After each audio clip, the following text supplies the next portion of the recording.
This content may not be suitable for all ages. Listener discretion is advised. The more I walked around the house looking for stuff, the more dilapidated the house looked, and the worse things appeared to be. Caught in the electric fence was the rotting corpse of an elk, maggots and flies all over it. The worst of it was on my side of the fence, where the corpse had large chunks bitten out of it. I knew she was standing exactly where the shotgun leans. I knew she was between me and the door. I knew that she wanted to kill me. From Disturbed Media, join your host, Chad, for true tales of horror, bizarre happenings, and unexplainable events. This is Disturbed.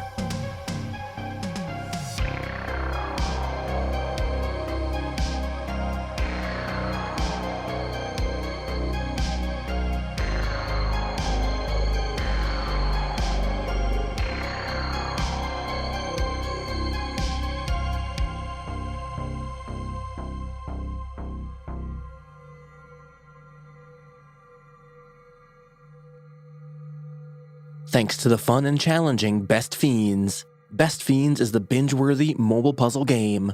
Download Best Fiends free today on the Apple App Store or Google Play. That's friends without the R, Best Fiends. Welcome back in, everyone, and thanks for joining me. Today, I'm bringing you 4 true, horrifying tales that just might make you question reality. So sit back and listen close as we dive into the horror. Now, before we get going here, I have one thing I need to address. And this is something I have talked about before, but some people, particularly people leaving reviews, seem to be confused about how and where we're getting our stories. So please, allow me to make this clear. All the stories you hear on Disturbed come from either Reddit or email submissions. Now, Reddit has tons of different categories called subreddits that people can make posts in, and one of them is titled Let's Not Meet. This is one that we use to find some of our stories. The people in this subreddit often sign off on their posts with, quote, "Let's not meet." So if you hear that at the end of a story, it's because that's how that particular poster or author decided to end their story. My process for obtaining rights to someone's story is simple. I reach out to the author of the post with a direct message, asking if they would like to have their story shared on this podcast. An author of a story on Reddit has freedom to share their story with whichever entity they want, and with their permission, I then have one of our narrators take the story from there. In the show notes of each episode, you'll find links to each story's post on Reddit to show you exactly where the story came from. We also shout out the Reddit username who made the post right before each story. And we also take email submissions from listeners that sometimes make it onto the show as well. Now, this last part is important, and it's where people seem to be confused.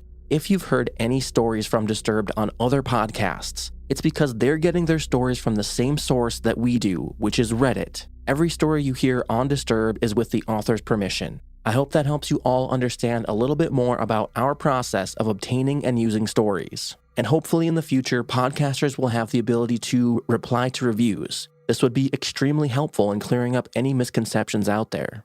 Okay, thanks for bearing with me on that. So, let's get to the spooky stuff. We open the show with an email submission from Sophia, featuring voice work by Rhiannon Moushall, and we make the connection between dream and reality.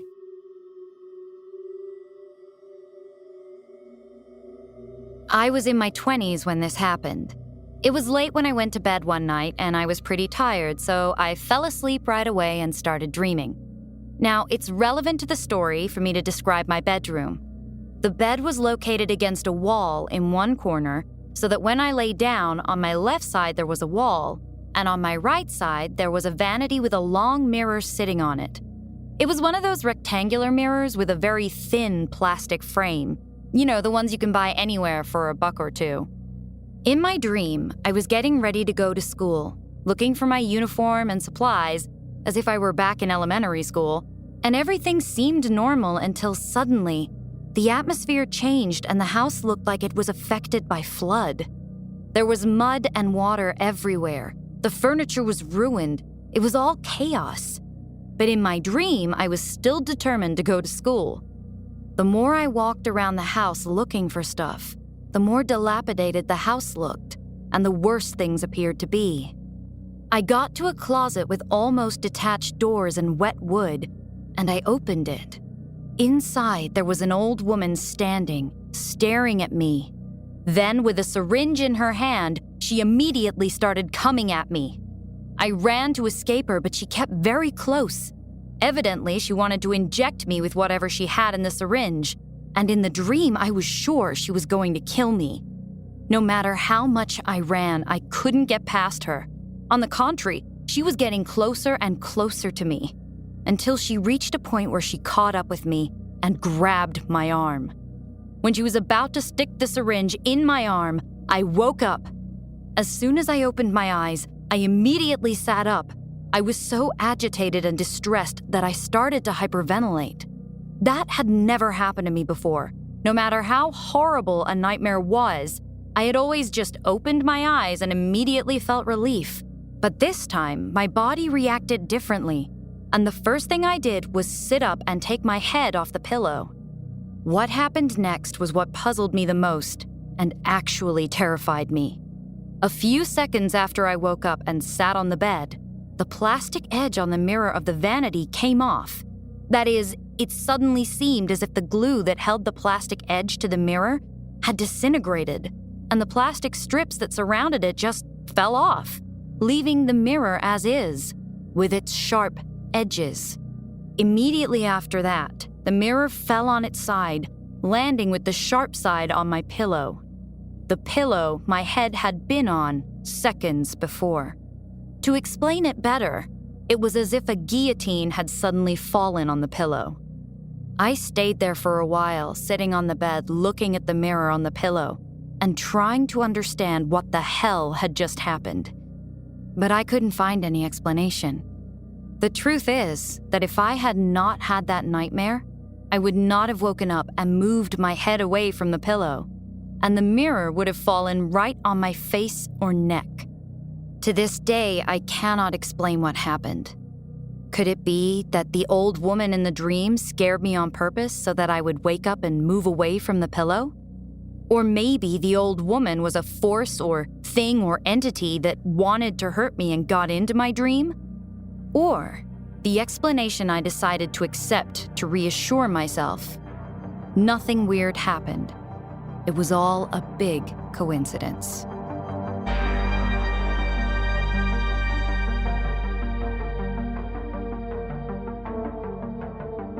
Are you loving the show? Let us know with a positive rating and review. In return, we'll help you hide the body.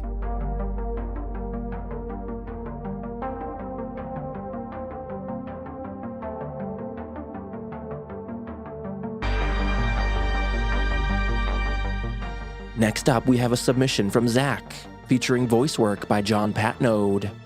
And we come face to face with the rabid wolf.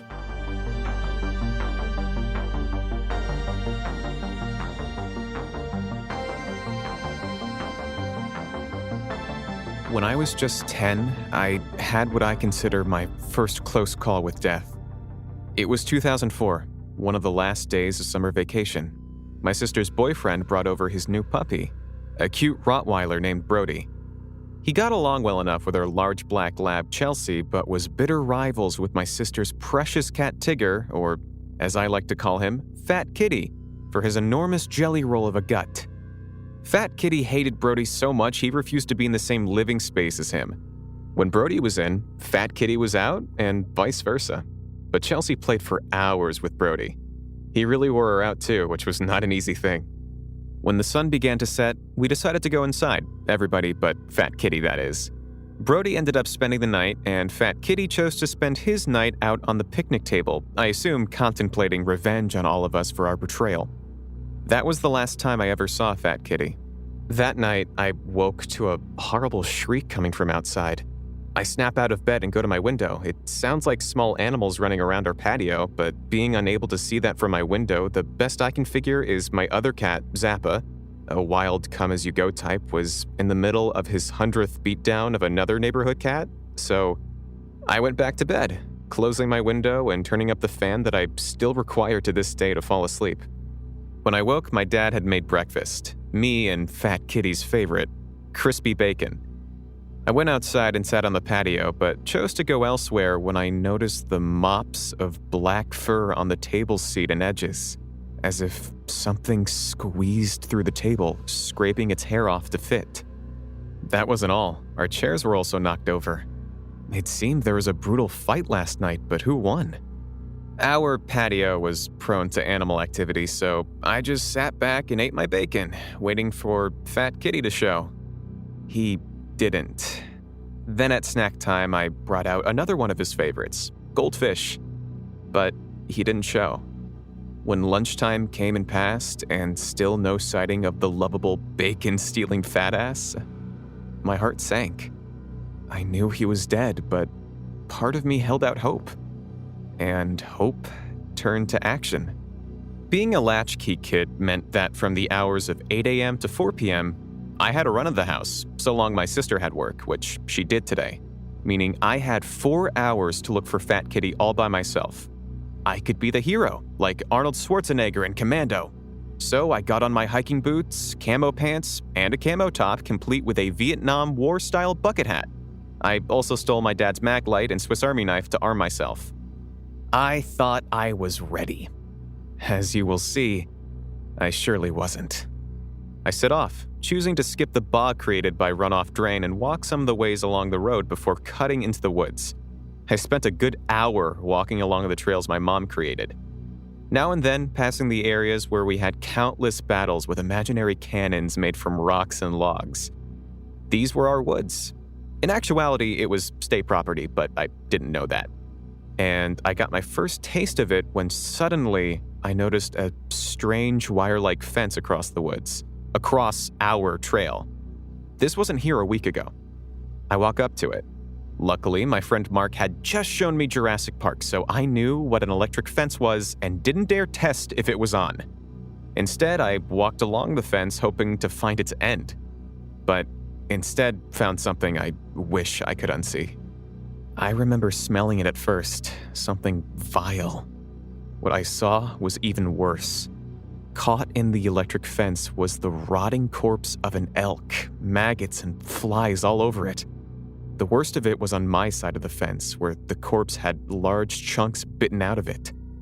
I recoil and recklessly flee the scene. I've had more than enough adventure and decided to head back home. I made it to the halfway point where a creek cuts through the woods. On the shore, I found footprints, like a dog's but with deep claw imprints and oversized paws, seemingly headed in the direction I just came from. What was even stranger, I never noticed them on the way in. I crossed the big log to the other side of the creek, on the home stretch now.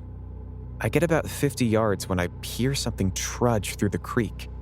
I look back and still have a decent view, but see nothing. I take it as a sign to just keep going and search closer to home. I walk and come to the bog and the runoff drain. I decided to shine my light into the runoff drain. My cats enjoyed using it as a subterranean means of crossing the road and have often found them hiding in there. But on this day, I see nothing, which is odd because just when I look, the hairs on the back of my neck stand up, and I'm more scared than I've ever been in my whole life. But why? I turn around and face the black wolf. I frozen in place. For a moment, I thought it was Chelsea, but no. Standing 10 yards away was a monstrous, mangy wolf, fur missing in large patches, its gums red with sharp teeth bared in what seemed like a permanent snarl.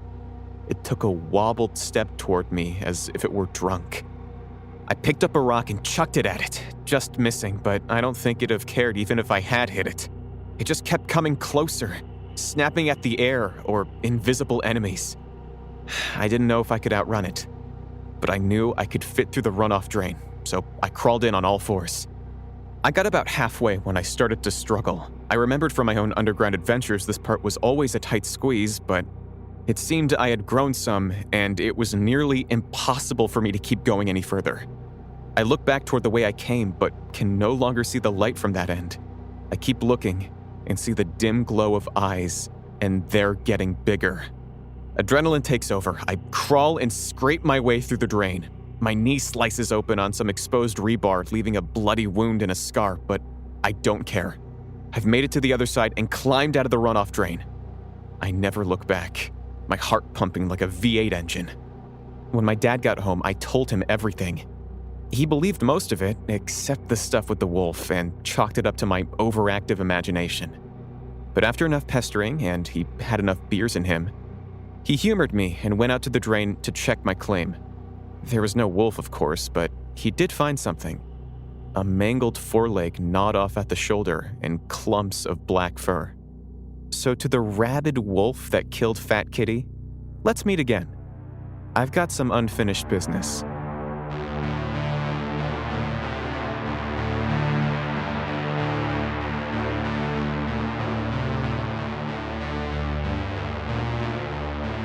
Disturbed is brought to you by Best Fiends, and what a fun and addicting game this is. When I've got a few spare minutes, I love pulling up Best Fiends on my phone and getting a few levels in. Stop crushing the same old candy, you know what I'm talking about, and try a puzzle game with something new and fresh to offer. It's great because I'll finish recording a session for Disturbed, and I'll have some spare time before editing, so what do? Well, I usually pull up Best Fiends on my phone and try to knock out a few levels. And I do this for a couple reasons. 1, it helps pass the time until I need to work on editing, and 2, it helps me unwind and de-stress after recording. It's a nice little transition period for me. And that rush of beating a new level, you just gotta love it, especially since the levels get increasingly challenging. And I've actually gotten a few of my friends hooked on playing as well, and we go back and forth. Hey, what level are you on now? Oh, I'm on 48, you? I'm up to 73, and it's a fun competition. With Best Fiends, it's not just random gameplay. You play through an actual storyline with meaning, and you compete with good guys, the Fiends, and, well, not so good guys, the Slugs. And for a game like this, the actual gameplay itself is some of the best I've seen for a mobile puzzle game. It's an action-packed adventure and a brain-boosting puzzle game all rolled into one. Why wouldn't you want to challenge your brain in your spare time? It helps keep you mentally strong. They add in new content all the time, so you're never going to be getting the exact same thing and you're never going to be bored. Download Best Fiends free today on the Apple App Store or Google Play. That's friends without the R, Best Fiends. Now back to the deliciously frightful Disturbed Podcast with your host, Chad.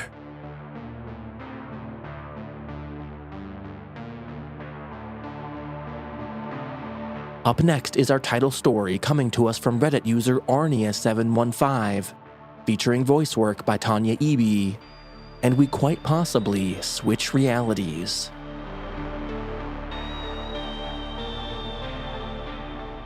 I want to share my story from my point of view. I was in the grocery store with my daughter doing some shopping. We were down the canned chili aisle.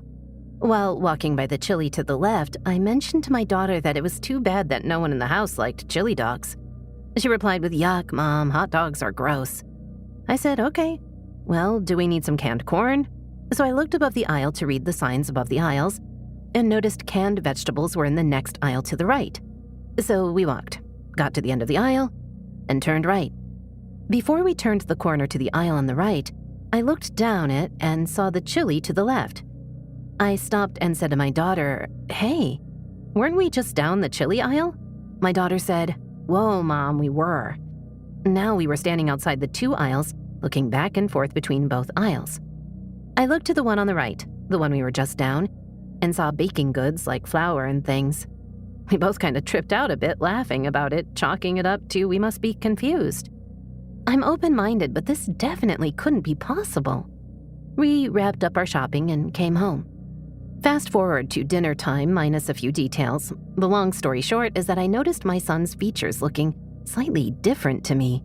I kept saying how he just looked slightly older. Kind of like when you send your kid to camp for a week and when you see them, you notice how they aged just a wee bit from the last time you saw them.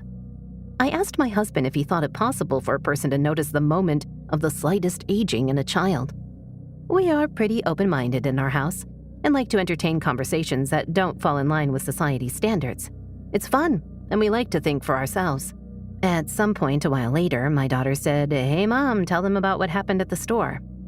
I told the story, and my husband, being my lovable weird self, said, "I think you experienced a glitch in the Matrix. Maybe my old wife is gone, and that's why our son looks different." I laughed it off because I like to always see the rational side to things, and also thought he was mostly joking. So he posted about it. I have no idea what really happened at the store. Had my daughter not been there to experience it with me, I might actually believe I in fact do have a mental illness, like some of the commenters on my husband's post thinks. I'm also a firm believer that that is how most of society is brainwashed to think. Oh, hey, they are weird and losing their mind, give them meds. Over the past 5 years, I have been on a journey of loosening the grip that society conditioning has on me and trying to unlearn most of the things from my upbringings. I am learning to think for myself and also try to realize that life may not be what it seems to the next person.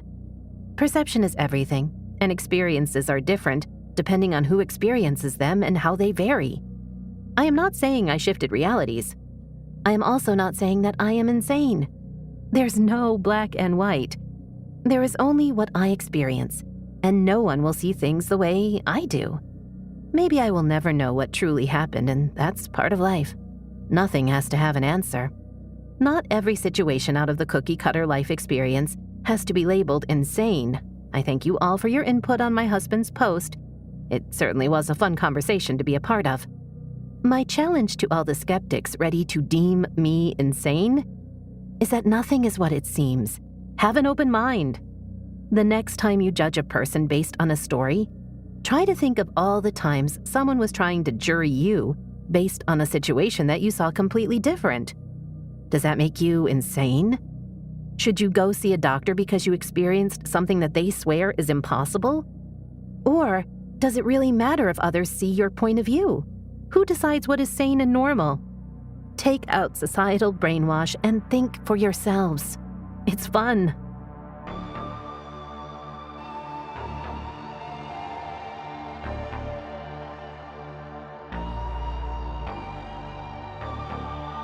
Are you terrified yet?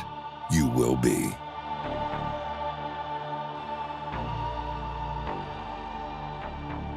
And finally, we hear from Reddit user MLE32000, featuring voice work by Tom Aglio.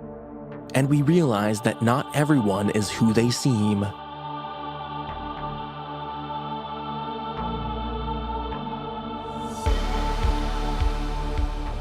time an actual murderer tried to kill me and I survived. It wasn't some hardened criminal or a scary-looking skinhead or a badass gangster. It was a little old woman, but she was a legit killer. She'd shot her husband in the chest with a shotgun 2 years prior to me meeting her. She did not do any jail time because she had numerous witnesses that had confirmed her story of self-defense. The rumor around the hood told a different tale, but regardless, she had truly killed a man, and the shotgun that leaned in the corner of her foyer was probably the murder weapon. Anyway, I met this woman at the height of my drug addiction. I'm sober now, going on 6 years, but at the time I did opioids. My favorites were Percocets. A fellow junkie happily informed me that we had a promising new plug who sold her 70-pill prescription each month, Miss Coco. I go to the address the very next day and realize this woman lived only a few streets down from my homegirl Selena. I stopped by her place first to say hi. When she asked me why I was in the neighborhood, I told her I was coming to see Miss Coco, and her expression changed. That's when I learned not only the story of the murder, but a bunch of other crazy stories about shit she'd done to people in the hood. Selena begged me to be careful. I'm like, whatever, it's an old woman, I ain't scared. I slide over to the address of this little shotgun house and knocked on the door. She was supposed to be expecting me. The door cracked barely open and I saw how short and old she was. All I could really see was a slice of her face and one of her bloodshot eyes. She asked me my name. I told her and she opened the door for me, motioning for me to enter. Right away, I saw the gun leaned in the corner. She told me to follow her and I finally got a real good look.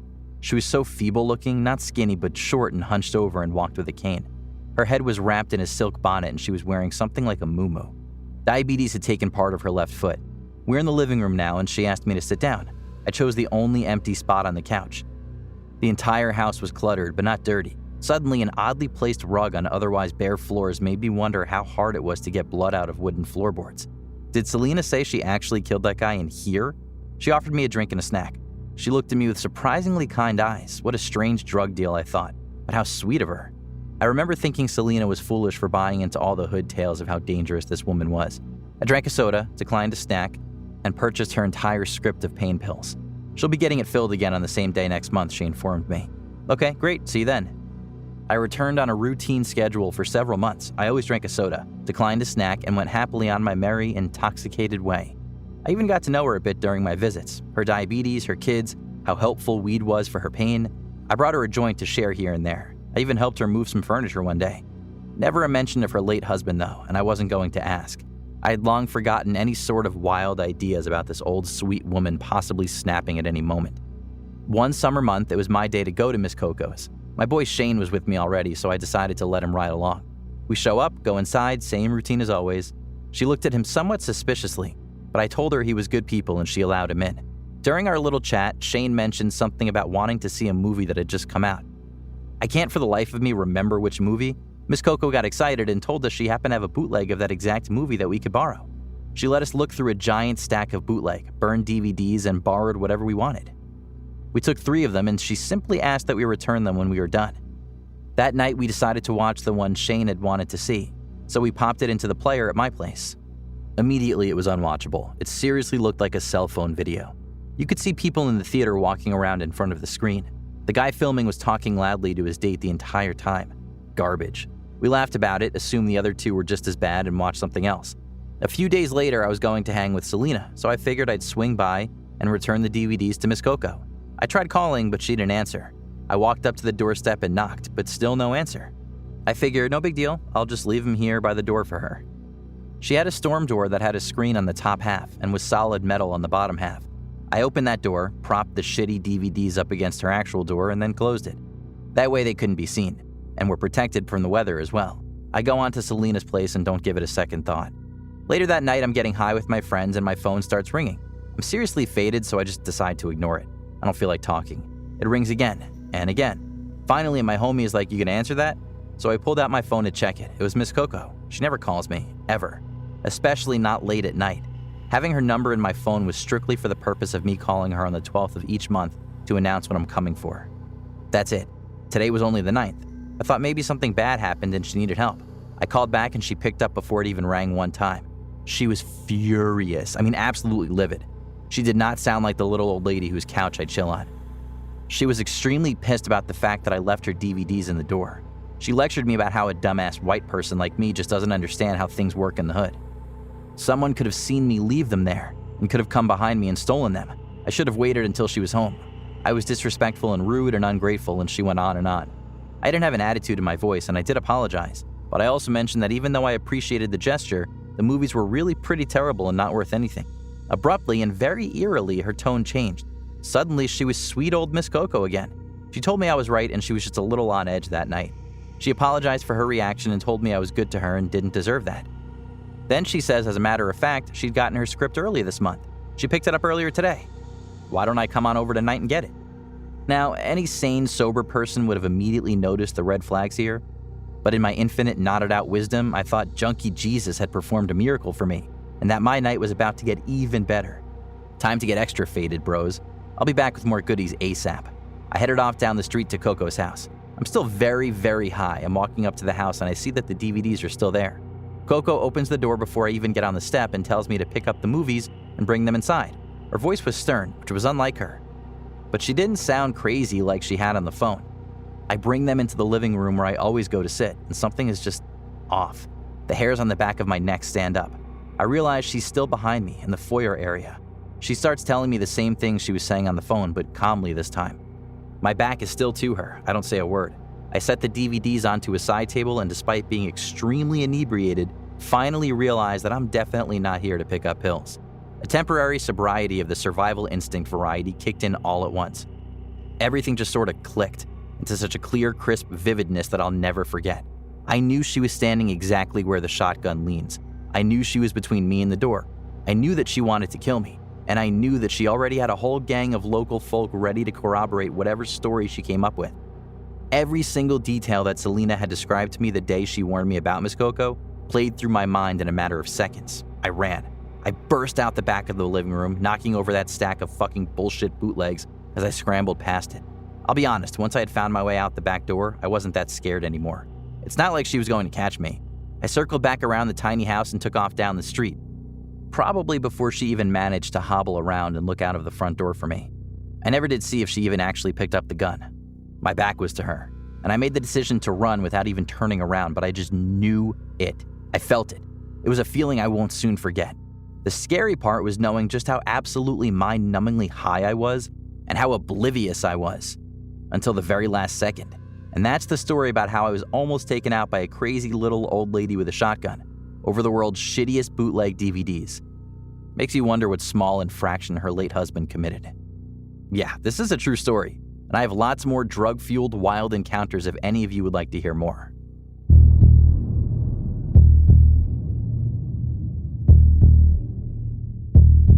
Follow our social channels on Facebook and Instagram at Disturbed Podcast and on Twitter at Disturbed_pod. If you'd like to get your story on the show, you can find all submission options at disturbedpodcast.com. Leave us a voicemail or text at 701-354-3667, and it just might make it onto the show. Or head over to our website and click the voicemail tab on the right. Disturbed is an independent production, funded through advertising and your support. And if you'd like to support the show, you can get early access to our premium feed featuring ad-free listening and bonus episodes. Visit patreon.com/disturbedpodcast to learn more. And here's a shout out to our newest supporters: Jamie Nimick, Kirsten Ketchum, Kevin Aunt, Annie DeBatz, Wendy Waterman, Chris Garza, and Reckless Raven. They all get instant access to our catalog of bonus episodes, ad-free listening, and 24-hour early episode releases. And you can too. Patreon.com/disturbedpodcast. Music by Carl Casey at Whitebat Audio and Co.ag. Thanks for listening. We'll be back next Thursday with a brand new episode. And stay safe out there, y'all.